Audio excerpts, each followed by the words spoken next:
At punta sa tanim ng aking kapitbahay. Talagang ganda po ng kanyang tanim. Grabe, namumulaklak yung apple saka yung ano, kasi malaki na yung puno. Sana makita ko yung matanda. Eto, balik na naman po ako sa dati. Ako lang po ang tao sa labas. Ayan. At ang ibon po dito, lalaki o parang manok. Lumilipad po sila. Grabe laki. Nakakatakot, parang dadagit ng tao. Yan po yung mga ibon na yan na ano, yan po yata yung kumakain ng pag ang isang tao na matay nasa karsada, kinakain niya yung tao. Para siyang multo. Yan, pupunta po tayo sa bahay ng aking kapitbahay para ipakita po yung kanilang apple. Ang dami po niyang apple. Grabe. Tinitingnan ko po yung dinadaanan ko kasi baka kagatin na naman ng langgam yung aking mga paa. Ayan. Yan po yung punta po tayo sa kanyang tanim. Ayan po. Oh. Ito po yung apple nila. Oh. Ayan po. Oh. Ang baba. Oh. Ang dami po. Oh. Ang dami. Ang cute po kung titignan. Ang daming bunga.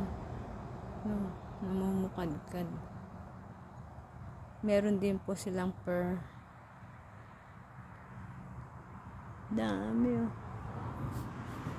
Ang dami ko pong kakainin ngayon. Ang dami. Palito lang yun. Dami oh. Dami po niyang bunga. Ayan.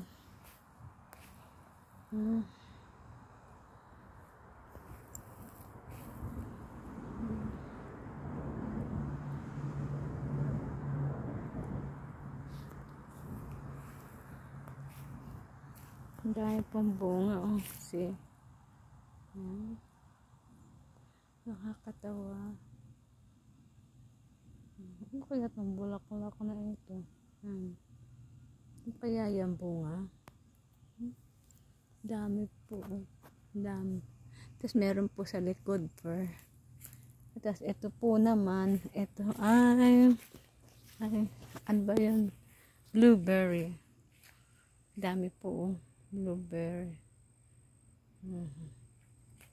Magkasawa po kayong kainin ito eh.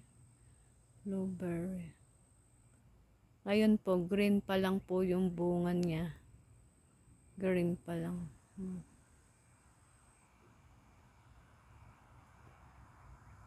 Dami oh. Wala nga lang po ditong bayabas. Hindi nagbabayabas dito.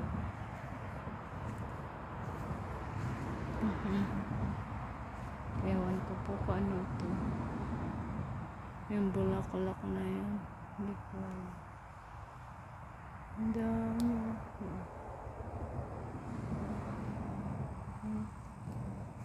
Ano po yan? Ang dami. Marami naman po akong kakainin. Marami na naman po akong kakainin. Yan na, ganyan na yung aming puno. Ano po yan sa kapitbahay namin. Kapitbahay. Hindi po amin yan. Ito po yung amin puno. Na puno, hindi naman nakakain ng ano niya. Ayan.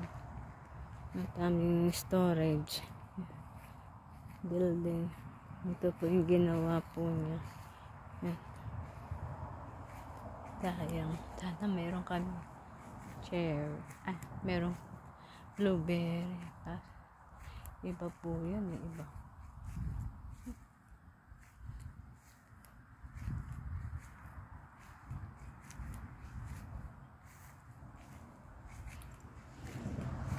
Ah, kung sakaling mag-practice kami, ganyan. Ganyan na lang. Ay! Pumunta ang bird! Yung pang makit sa puno nila. Ah. Okay, salamat po.